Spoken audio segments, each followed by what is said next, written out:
Assalamualaikum warahmatullahi wabarakatuh. Innal hamdalillah nahmaduhu wa nasta'inuhu wa nastaghfiruh wa natubu ilayhi wa na'udzu billahi min shururi anfusina wa min sayyiati a'malina.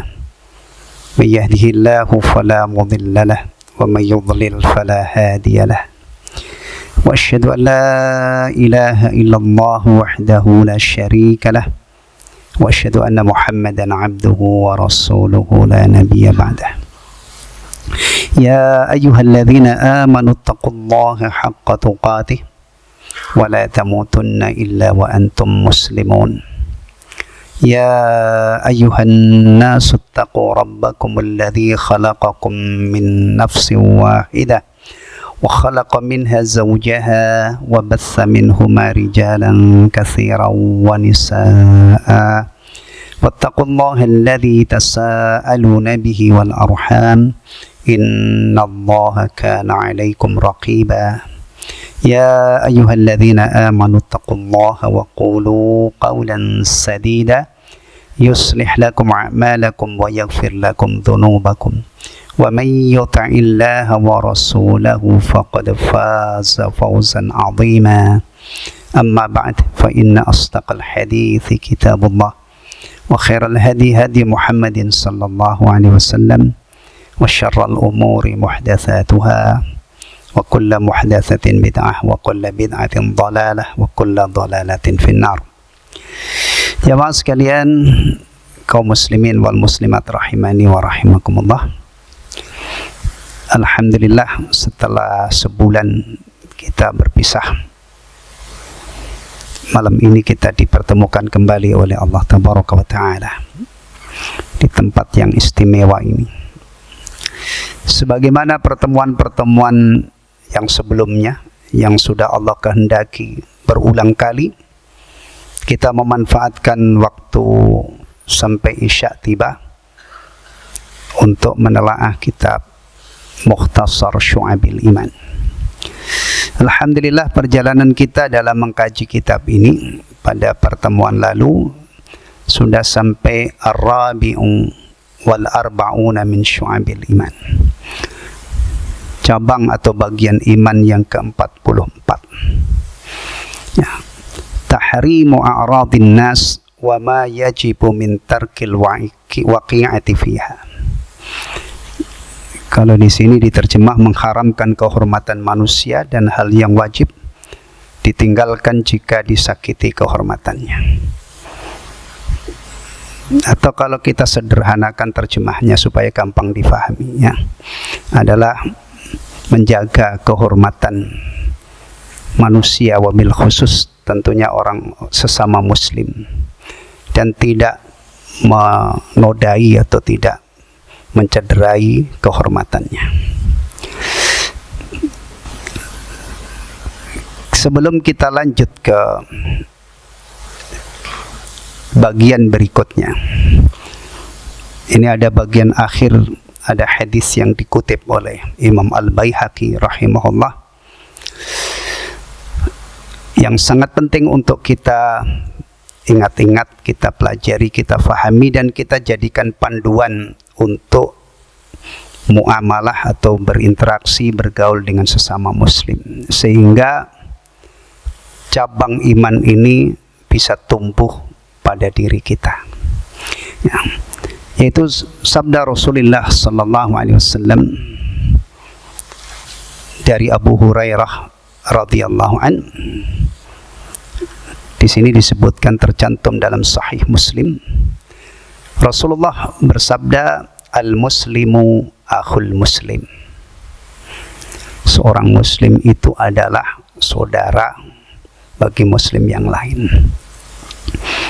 Alhamdulillah, sekarang sudah mulai banyak yang menyapa saudaranya itu ya akhi, ya akhi. Kalau kepada muslimah ya ukhti, gitu kan. Nah, ini bagus nih untuk mengingatkan kita bahwa sesama muslim itu adalah bersaudara. Tapi tentunya ini belum bisa kita praktekkan secara umum ya, hanya kalangan tertentu. Tapi kita berharap satu saat begini nih populer, budaya gitu ya. Ya, karena kalau orang yang nggak paham, ya nggak nyambung. Panggil ya akhi, apa itu maksudnya akhi gitu ya. Tapi kalau ini sudah kita terapkan, kita praktekkan, terutama mungkin yang sudah sama-sama paham dikit-dikit atau paham banyak, nggak apa-apa, tentang bahasa Arab ya, itu bagus banget menyapa saudaranya ya akhi, sebagai bentuk realisasi daripada al-muslimu akhul muslim. Ya, taib. Kemudian Rasulullah memberikan panduan bagaimana muslim yang bersaudara ini ya, mereka berinteraksi, hidup bersama. La yuslimuhu, tidak menelantarkannya. Itu ya terjemahannya ya. Coba kita lihat di sini.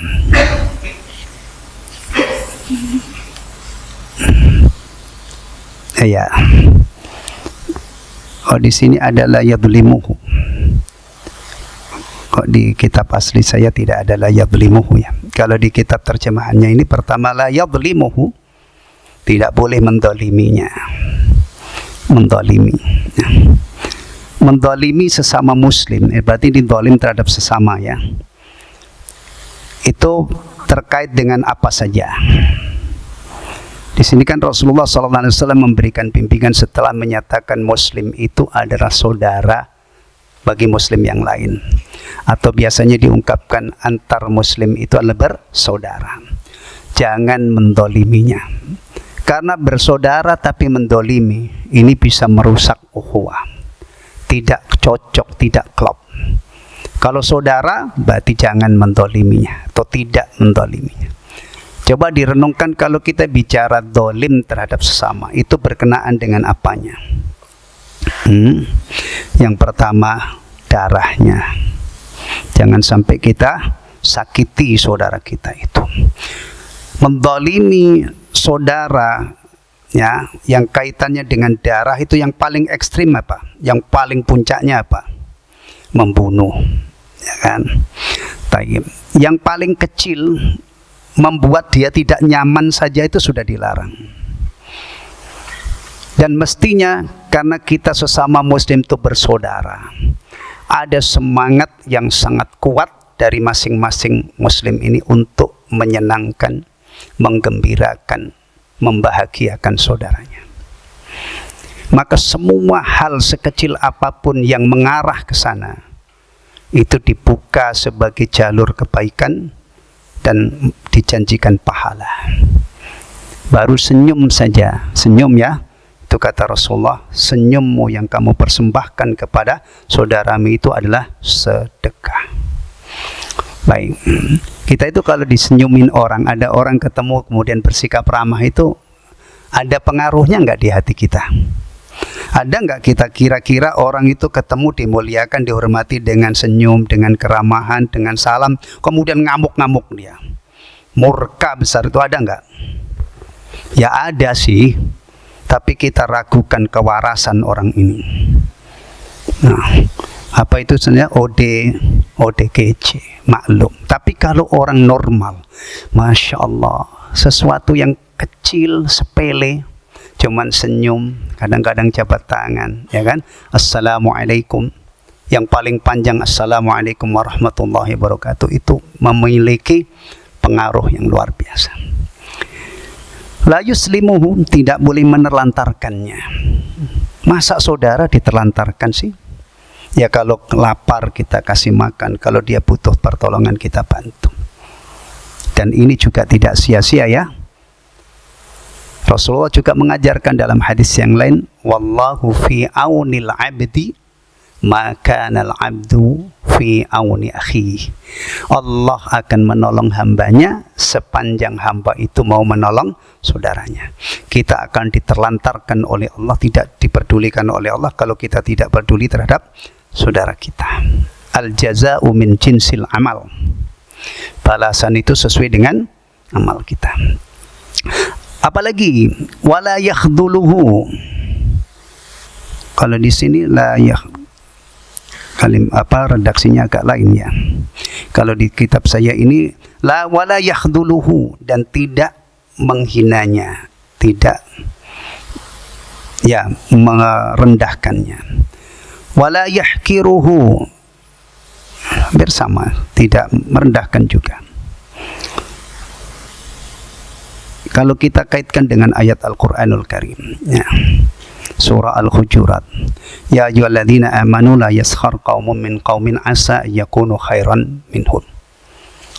Wahai orang-orang yang beriman, janganlah suatu kaum itu menghina, merendahkan, mengolok-olok suatu kaum yang lain, karena bisa jadi yang diolok-olok itu lebih baik di sisi Allah.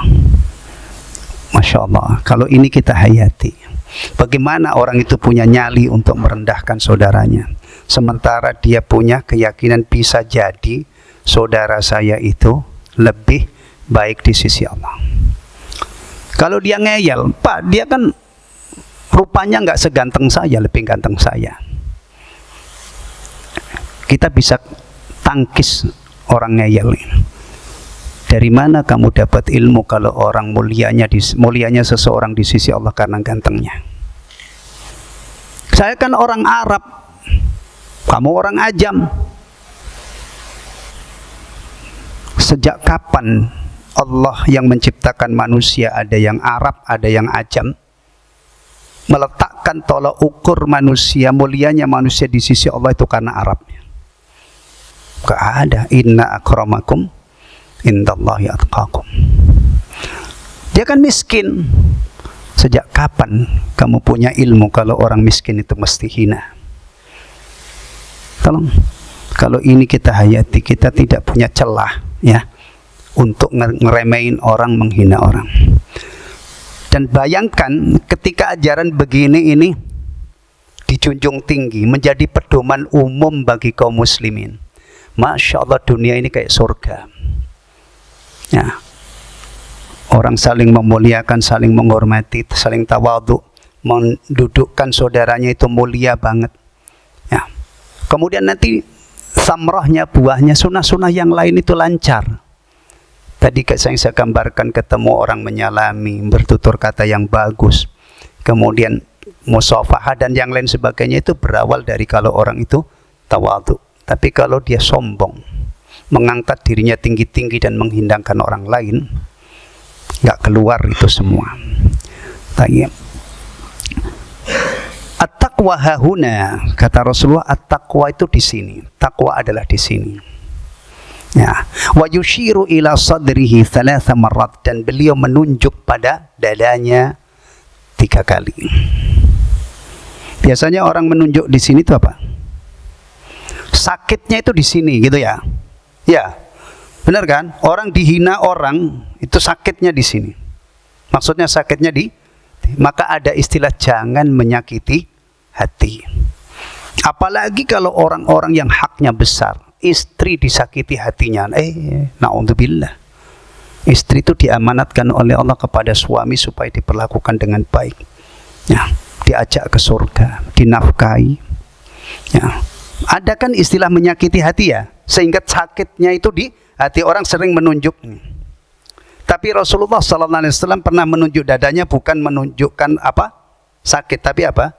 Takwa. Takwa itu di sini 3 kali. Maksudnya apa itu? Takwa itu pusatnya di dada. Kemudian menjalar kan? Sekarang kalau misalnya ada orang meninggalkan kewajiban atau tidak mengamalkan agama ini, misalnya yang sering ini perempuan muslimah, dia tidak menutup auratnya. Nggak penting menutup aurat itu. Takwa itu di sini. Kira-kira benar nggak itu?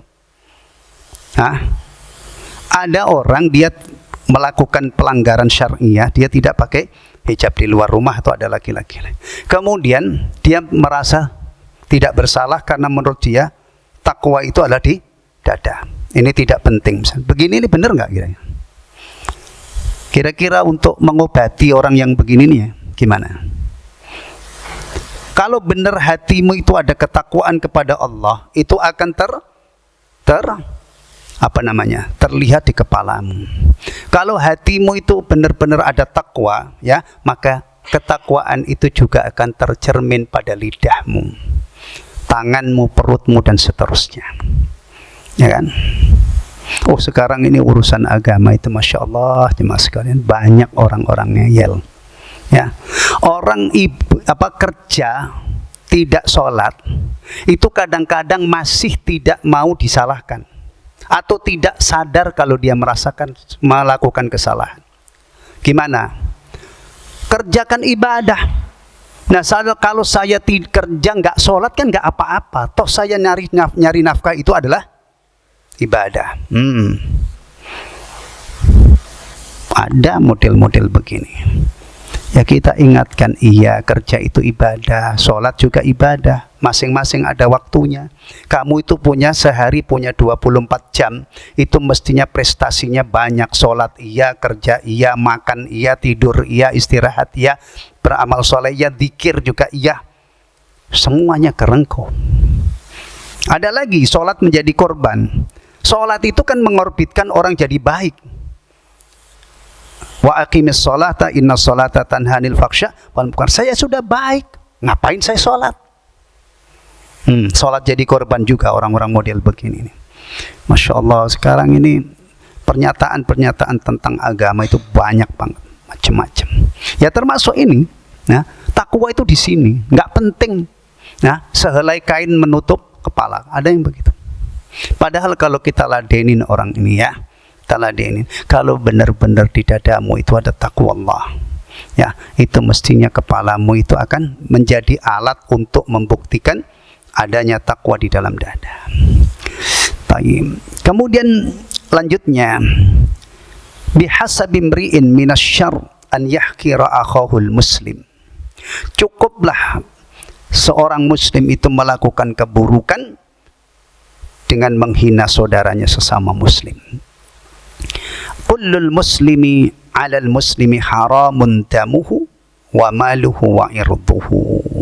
Seorang muslim atas muslim yang lain haram darah, harta, dan kehormatannya. Maka perhatikan 3 hal ini ya dalam hidup bersama sesama muslim. Bahkan secara umum dengan sesama manusia, perhatikan kita tidak berbuat zalim berkenaan dengan darahnya, hartanya, dan kehormatannya. Kadang-kadang ada orang itu begitu bersih dari urusan darah, nggak pernah bacok orang, nggak pernah ini. Ya meskipun kadang-kadang ada juga yang tangannya itu berlumuran darah istilahnya ya. Tapi ada orang ini tangannya itu bersih, nggak pernah nyupit orang, apalagi sampai melukai. Alhamdulillah juga tidak pernah mengambil harta orang lain.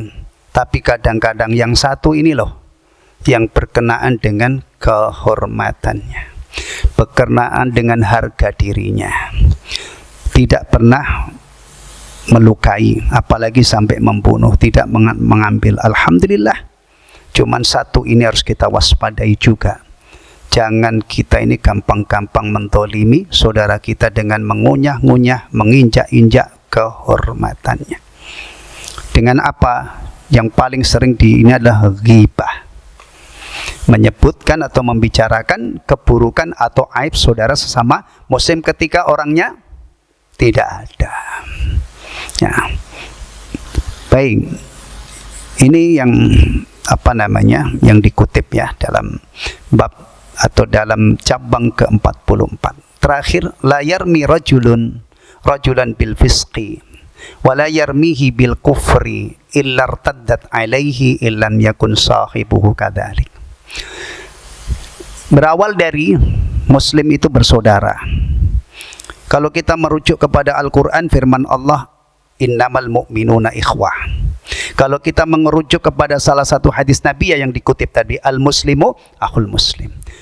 Bagaimana kalau ada orang muslim itu misalnya ya menuduh atau ya menuduh saudaranya itu fasik atau kafir. Sampai dia ketika memanggil itu bukan ya akhi, fasik, kafir misalnya. Hati-hati ya. Ini sangat bertentangan dengan al-muslimu akhul muslim. Dan bahayanya kalau orang ini menyapa saudaranya sesama muslim itu ya kafir. Kalau dia tidak kafir, itu balik. Jadi ibaratnya apa? Ini jadi bumerang bagi dirinya. Bumerang ya. Ya, balik. Janganlah seseorang menuduh saudaranya fasik dan tidak pula menuduhnya kafir. Tuduhan tersebut kembali kepadanya kalau saudaranya tidak seperti yang dituduhkan. Kadang-kadang muslim bertengkar ikhwatal iman itu kok kalau lagi marah itu ngata-ngatain macam-macam ya. Tapi tolong jaga, jangan sampai kita mengatakan kepada sama muslim ya kafir, atau gampang mengkafirkan sesama muslim. Apalagi menvonis kafir itu tidak mudah. Kalau ini menjadi mainan orang-orang awam ya, itu nanti saudara muslim itu gampang bisa sangat mudah menjadi korban. Ya, ini kalau memvonis kafir ini sembarangan, itu nanti ujung-ujungnya jadi fitnah. Maka ada istilah fitnatut takfir. Ya, hati-hati. Ini kepada sama muslim ya. Adapun kepada orang di luar Islam ya sudah harga matilah kita yakini mereka itu kafir. Tapi dalam berkomunikasi juga kita bertutur kata yang baik. Kita kalau punya tetangga yang kita yakini kafir misalnya, kalau ketemu kita sapa, kafir, kamu kemana? Pernah begitu? Jangan. Panggil aja sesuai dengan dengan umurnya, Pak, dari mana. Bahkan kita bertutur kata yang baik. Ngomong yang baik itu adalah termasuk dengan mereka. Ya, tolong perhatikan. Bahkan kalau bisa itu kita promosikan bagusnya Islam, indahnya Islam. Ya. Baik. Kalau ada orang misalnya yang tapi kan kita harus keras Pak dengan orang kafir. Orang kafir yang disikapi keras itu yang mana? Kafir itu macam-macam loh. Bantu bayangkan kalau ada orang cuman bermodal satu ayat, Muhammadur Rasulullah. Lanjutnya apa? Walladzina ma'ahu asyidda'u 'alal kuffar. Ya. Ruhama'u bainahum. Muhammad adalah utusan Allah. Dan orang-orang beriman yang bersamanya keras kepada orang kafir. Terjemahannya kan begitu ya. Masya Allah. Cuman modal terjemah, kemudian dia turun ke lapangan. Itu kalau dibaca tafsir singkatnya saja. Tafsir ringkas, nggak usah tafsir yang panjang-panjang. Yang dimaksud asyidda walal kufar itu keras kepada kafir muharib yang memang harus dilawan dengan keras juga.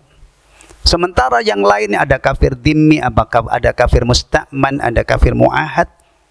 Bahkan ada sabda Rasulullah, siapa yang membunuh orang kafir yang terikat perjanjian damai, maka dia tidak mencium bau surga.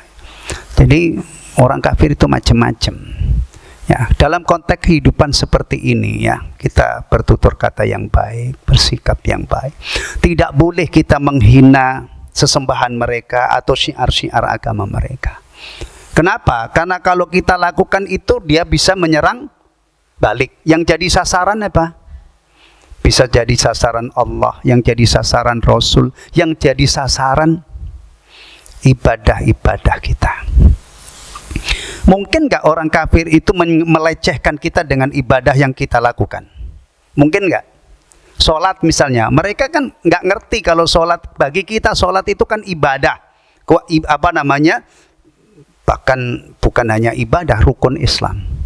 Orang kalau melihat gerak-gerik orang sholat itu, bisa nggak dia misalnya menghina orang sholat itu? Ngapain itu orang Islam? Berdiri, nunggang-nungging, kemudian tengok-tengok, begitu kan? Nah, iya, coba kalau mereka itu menghina sholat karena kita yang memulai, memancing mereka menghina, menista agama kita, gimana? Puasa bagi kita, puasa ya, itu kan ibadah agung, madrasah untuk mencetak orang bertakwa. Tapi kalau orang luar sana ngelihat, tuh ngapain itu orang Islam itu? Kalau tiba bulan Ramadan pada mogok makan, ngapain susah? Nggak kira-kira lagi mogok makannya itu dari fajar sampai maghrib. Padahal bagi kita itu adalah ibadah azimah. Tapi kalau orang lain di luar Islam, maka jangan pernah kita memancing mereka ya, mencela agamanya, menjelek-jelekkan agamanya, mencela sesembahannya. Nanti dikhawatirkan itu akan mereka balik membalas ya. Baik, berikutnya itu cukup ya yang sisa dari pembahasan bulan lalu yang belum kita baca. Sekarang cabang ke-45. Ikhlas dalam beramal karena Allah Azza wa Jalla. Ini biasanya ikhwatal iman, bab ikhlas ini kita temukan di kajian-kajian akidah. Ya. Kajian akidah. Kalau syahadatain itu dikupas. Rukun Islam yang pertama, syahadah la ilaha illallah Muhammadur Rasulullah. Itu kalau dikupas gitu ya, itu nanti ujung-ujungnya akan membuahkan namanya al-ikhlas. Kemudian Muhammadur Rasulullah, syahadah anna Muhammadar Rasulullah, itu membuahkan al-mutaba'ah. Atau ada kalimat yang lain as-shawab. Kemudian ada juga muwafiqan lisyara'. Dua hal ini, ikhlas dan benar, ikhlas dan sesuai dengan syariat, itu judulnya adalah syarta qabulil amal, dua syarat diterimanya amal. Ya, jadi ini biasanya kita temukan di bab akidah. Ya. Dan itu lekat banget kaitannya dengan ibadah. Ibadah itu investasi akhirat. Kita kerjakan sekarang, dicatat oleh malaikat tentunya, harapannya nanti hasilnya kita tunai, kita panen di yaumul hisab. Maka mempelajari bagaimana supaya ibadah kita itu diterima, ini persoalan yang sangat pokok. Dan alhamdulillah sudah dijelaskan oleh para ulama. Ikhlas benar. Ikhlas ini kalau kita kaitkan dengan hadis Nabi sallallahu alaihi wasallam, ya. Innamal a'malu binniyat. Itu ikhlas. Ada yang mengungkapkan dengan istilah ini mizan batin, standar batin. Ya, ibadah itu kalau dilakukan tidak ikhlas tidak akan diterima oleh Allah Subhanahu wa taala. Yang kedua, ada standar zahir. Mizanud zahir. Man 'amila 'amalan laisa 'alaihi amruna fahuwa rad. Barang siapa yang mengerjakan suatu amal ibadah yang bukan bagian dari agama kami, maka tertolak. Ini juga harus diperhatikan.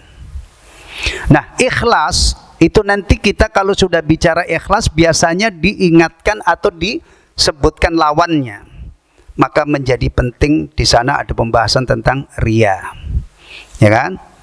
Mutaba'ah tadi standar batin itu harus mengikuti, menyontoh Rasulullah atau sesuai dengan syariat. Nah, biasanya nanti dari sini ada pembahasan tentang al-bid'ah. Jangan bertakarrub, jangan beribadah melalui jalur bid'ah, tidak diterima.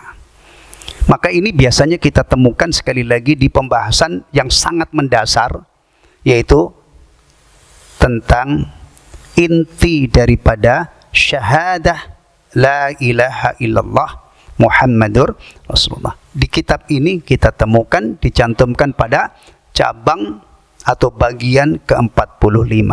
Ikhlas dalam beramal karena Allah Azza wa Jalla.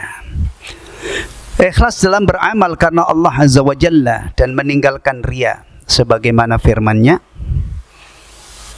saya yakin ayat ini banyak yang hafal. Ya, ayat dalil tentang kewajiban ikhlas dalam beribadah. Wa ma umiru, lanjut, pasti pada nyambung. Wa ma umiru illa liya'budullaha mukhlishina lahuddin. Al-ayat. Padahal mereka tidak disuruh kecuali supaya menyembah Allah dengan memurnikan ketaatan kepadanya dalam menjalankan agama dengan lurus. Dan ada beberapa ayat yang dikutip di sini. Saya ambil yang ada di halaman 195 yang bawa kitabnya atau yang menyimak. Ini akhir surah Al-Kahfi. Surah Al-Kahfi banyak yang membaca tiap pekan ya, malam Jumat ya, atau hari Jumat. Ini ayat yang terakhir. فَمَنْ كَانَ يَرْجُو لِقَاءَ رَبِّهِ فَلْيَعْمَلْ عَمَلًا صَالِحًا وَلَا يُشْرِكْ بِعِبَادَةِ رَبِّهِ أَحَدًا. Barang siapa mengharapkan perjumpaan dengan Tuhannya dalam keadaan dirahmati, dalam keadaan untung, dalam keadaan bahagia, hendaknya dia mengerjakan amal soleh dan janganlah mempersekutukan seorang pun dalam beribadah kepada Allah, kepada Tuhannya. Tidak cukup hanya dengan amal soleh, tapi harus ditinggalkan hal yang bisa melebur, yang bisa menghancur luluhkan amal soleh, yaitu menyekutukan Allah Subhanahu wa Ta'ala. Kemudian ada yang lebih jelas lagi, ikhwatal iman, tentang kewajiban atau keharusan ikhlas dalam beribadah. Ini dari pensyarahnya, dikutip hadis yang diriwayatkan oleh Imam Muslim dan imam yang lain. Perhatikan hadis ini. Inna awwalan nasi yuqda yaumal qiyamati alaihi. Sesungguhnya orang yang pertama-tama diputuskan pada hari kiamat, orang yang pertama kali diadili oleh Allah, rajulun ustushhid, adalah orang yang mati syahid. Maksudnya secara zahir, secara lahiriah orang ini matinya itu mulia banget. Ustushhid. Ustushhid itu apa? Orang untuk mendapatkan sebutan ustushhid, berarti dia masuk ke kancah perang. Perangnya lawan orang kafir, sudah dia mati di situ. Secara lahiriah orang ini matinya apa? Syahid. Ya kan? Syahid. Kalau syahid beneran, Masya Allah. Orang yang mati syahid itu kalau kita baca dari ayat-ayat Al-Quran atau hadis-hadis Nabi, ini kematian yang luar biasa. Ganjarannya dahsyat banget. Ya. Fa'utiya bihi fa'arrafahu ni'amahu fa'arrafah. Maka didatangkanlah dia. Lalu Allah memperkenalkan nikmat-nikmatnya dan dia pun mengakuinya. Qala, Allah berfirman, bertanya. Tentunya Allah Maha tahu. Fama amilta fiha, apa yang kamu lakukan dengan nikmat-nikmatku itu? Qala qataltu fika hatta ustushhid. Saya berperang karena engkau wahai Allah sampai saya mati syahid. Tapi apa jawaban Allah?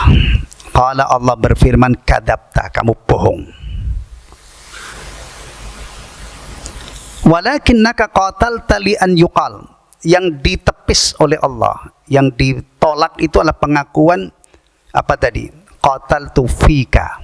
Saya berperang karena engkau, ikhlas karena engkau. Ini yang dibantah oleh Allah. Allah Maha mengetahui niat orang ini waktu berperang. Ya. Bukannya dia tidak berperang ngaku-ngaku perang, itu mah kelewatan banget. Ngakunya itu perangnya ikhlas karena Allah. Dia sudah perang, mati di medan perang beneran. Ya. Kan kadang-kadang ada orang tuh bohongnya kelewatan banget. Dia mengaku, dia yang melakukan suatu kebaikan padahal dia tidak melakukan. Kabura maqtan indallahi an taqulu ma la taf'alun. Ini sekali lagi bukan dia tidak perang, ongkang-ongkang kaki di rumah sama istrinya, senang-senang kemudian ngaku berperang. Bukan. Ngakunya saya berperang ikhlas di jalanmu. Ditolak oleh Allah pengakuannya ini. Bohong kamu.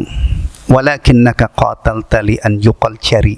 Namun kamu berperang itu supaya kamu dipuji-puji sebagai pemberani.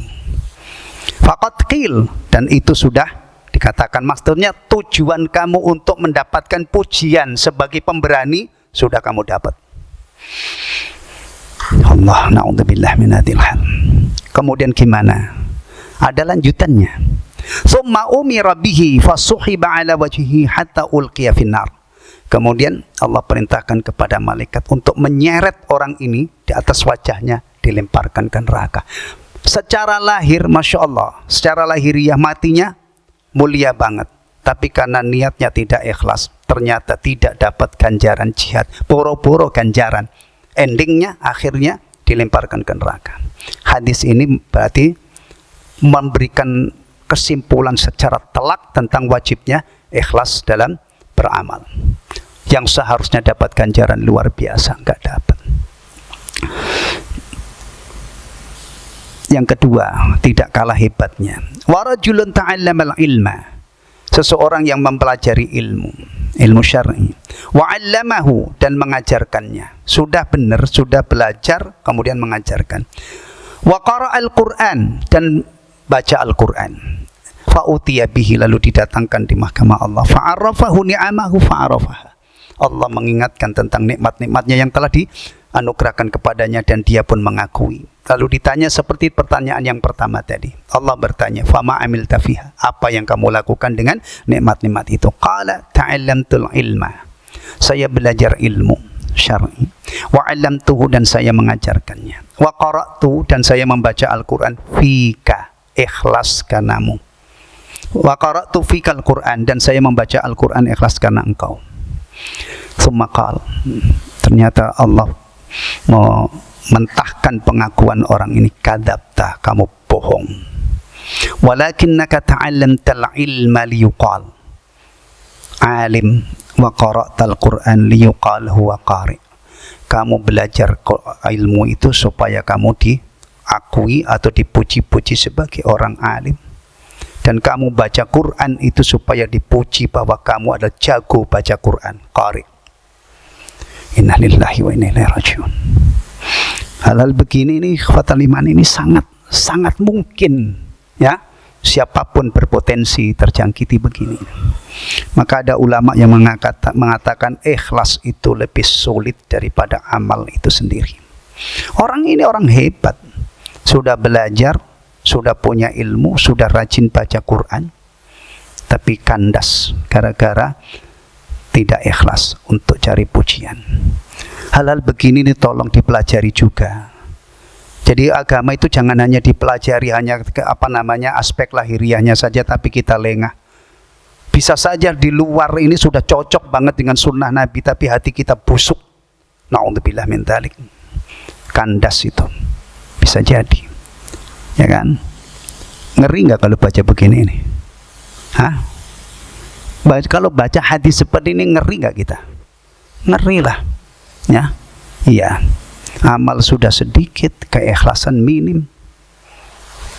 Ya Allah, kadang-kadang kita itu sampai ke titik, kadang-kadang itu, ya Allah, selamat apa enggak?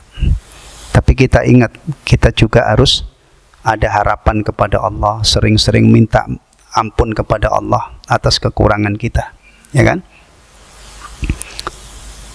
Kelihatannya kalau dipandang sekilas itu nggak cocok, ya. Masa habis sholat istighfar? Benar nggak? Kalau dilihat sekilas itu nggak cocok. Masa kita habis sholat kadang-kadang sampai merem-merem supaya bisa khusyuk, setelah salam astagfirullah, astagfirullah, nggak cocok. Cocoknya itu alhamdulillah, assalamualaikum, lalu alhamdulillah. Itu kan menurut kita. Tapi yang diajarkan Rasulullah apa? Setelah salam itu pertama kali yang kita ucapkan apa? Istighfar. Berapa kali? 3 kali. Loh, habis sholat kok istighfar? Nggak cocok. Justru ini yang paling cocok. Kenapa? Siapa di antara kita, apalagi zaman sekarang ini, sholat maghrib tadi atau sholat isya nanti insya Allah sebentar lagi, kemudian setelah salam itu, waduh, alhamdulillah sholat saya sempurna, tadi saya khusyuk banget. Siapa bilang khusyuk? Macam-macam urusan masuk semua. Makanya karena kita mengakui bahwa sholat kita itu tidak pernah sempurna, maka secepat kilat selesai sholat kita tidak mengucapkan tasbih dulu, tidak, itu nanti belakangan. Yang paling pas adalah istighfar, dan itu idealnya dibaca dengan penuh penghayatan, sepenuh hati. Ya Allah, sholat saya buruk banget kualitasnya, ampuni ya Allah. Itu kan? Iya, gak mungkin sempurna. Baik, Kemudian apa selanjutnya? Gimana keadaan orang ini? Persis seperti yang pertama tadi. Ya. Kemudian summa umira bihi fasuhiba ala wajhi hatta uliqiya finnar. Akhirnya diseret, orang ini dilemparkan ke neraka. Padahal sudah belajar, sudah ngajar, banyak baca Quran. Bahkan bisa saja bukan hanya banyak hafal, bukan hanya baca, tapi apa? Hafid, bisa jadi.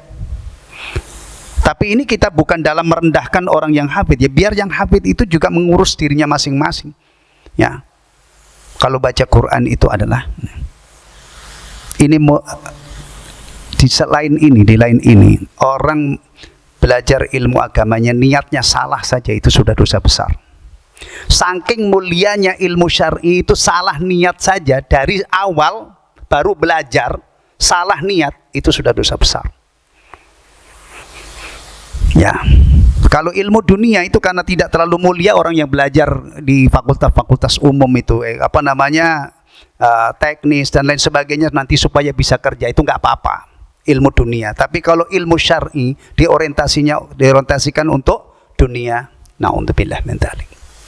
Ya. Nanti kalau orang ini menjadi alim gitu ya, jadi belajar kan ada kemungkinan jadi alim. Ini juga masih ada banyak dosanya orang alim. Orang cuman punya ilmu nggak diamalkan, dia akan binasa dengan ilmunya. Dia pelit dengan ilmunya, dia menyembunyikan ilmu, atau dia jual ilmunya untuk kepentingan duniawi. Itu juga dosa-dosanya para ulama. Masya Allah, setiap orang ini punya urusan. Ya, setiap orang punya urusan. Taib. Yang terakhir, ini tidak kalah hebatnya. Belum bisa ya? Belum ya? Sebentar lagi ya. Baik. Terjemahnya saya terjemahkan langsung aja. Yang terakhir, yang ketiga adalah orang yang dilapangkan rezekinya oleh Allah dan dianugerahi berbagai macam harta. Masya Allah, sumber penghasilannya itu melimpah ruah dari berbagai jalur. Banyak banget hartanya. Kemudian orang ini sudah sangat dermawan sampai diungkapkan di sini, ya. Tidak ada satu jalan kebaikan melainkan dia telah investasi di situ, telah infak. Ya. Bukan sedang halu. Kita ini kadang-kadang yang miskin-miskin itu kan halu ya. Duhai saya jadi orang kaya. Orang ini sudah nyata-nyata jadi orang kaya, dermawannya juga sudah luar biasa. Sayang kedermawanannya itu cuman berburu pujian manusia bahwa dia kalau orang ini dermawan, dan itu pasti sudah dipuji, sudah dapat pujian itu. Sama dengan yang kedua, yang pertama dan yang kedua, diseret, dilemparkan ke neraka. Tolong ingat hadis ini ya, untuk memotivasi kita ya, supaya belajar untuk apa? Ikhlas dan mengantisipasi riya. Orang mati syahid berakhir di neraka. Orang belajar kemudian banyak baca Quran berakhir di neraka. Orang kaya raya dermawan banget berakhir di neraka. Gara-gara apa tadi? Tidak ikhlas.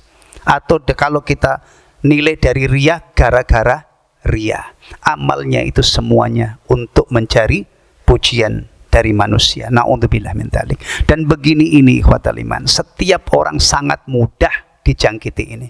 Saya, antum dan semua orang di luar sana itu semuanya sangat mudah dijangkiti ini. Maka memerlukan perjuangan, memerlukan kewaspadaan yang tinggi supaya kita bisa ikhlas dan terhindar dari riya. Semoga Allah Subhanahu wa taala menganugerahkan kepada kita pertama taufik dan hidayahnya. Kita istiqamah menekuni berbagai macam cabang kebaikan, dan mudah-mudahan Allah anugerahkan keikhlasan. Allah jaga kita dari riya, dari syirik, sehingga tabungan kita itu utuh, dan kita ketika kembali ke haribaan Allah, mudah-mudahan kita mendapatkan balasan yang berlipat ganda dari kebaikan kita, dan juga dosa-dosa kita diampuni oleh Allah sampai puncaknya. Mudah-mudahan ketaatan kita itu menjadi sebab kita dirahmati, dimasukkan ke dalam surganya dan dijauhkan dari nerakanya. Wallahu ta'ala alam bissawab. Sudah tiba waktu isya. Subhanakallahumma wa bihamdika asyhadu an la ilaha illa anta astaghfiruka wa atubu ilaik. Wassalamualaikum warahmatullahi wabarakatuh.